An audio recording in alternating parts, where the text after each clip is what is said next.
Hello, we are Team Fireside Tales. The video that is currently playing is gameplay from a prototype that we have been working on for our game DVERGATAL.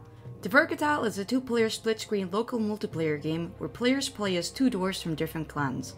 The players are in search of the Sap of Idun, a magical substance that can save their clans from the crisis that they are living in. Players have the ability to throw their pickaxe to damage the other player, and the wisps, which are the long-lost souls of the mine that want to prevent the players from taking the sap. Players can also steal the sap from the other player by recalling the pickaxe while they try to make their way up the mine and back to their forge to keep it from themselves and save their clan. By taking our game to Dare, we want to expand on our core game loop to make it even more fun.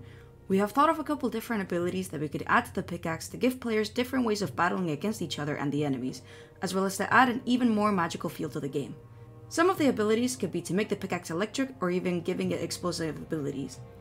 This way, we could be able to expand the design of our level and make it possible to add more blockers for the players to increase the playtime of the game, and even make it possible for players to strategize against each other with the terrain. This would also add more verticality to levels to give the pickaxe throw mechanic even more use. We also want to expand on the wisp enemies. At the moment they are pretty idle, so we want to make them form a bigger part of the gameplay by improving them.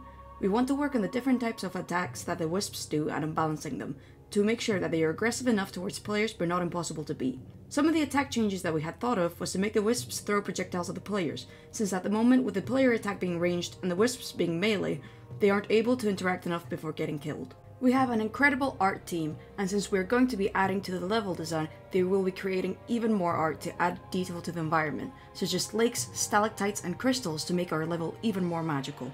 While working on a prototype, we learned how quickly performance could become an issue when doing a split-screen game, so we will be also looking into this further by optimizing the level even more.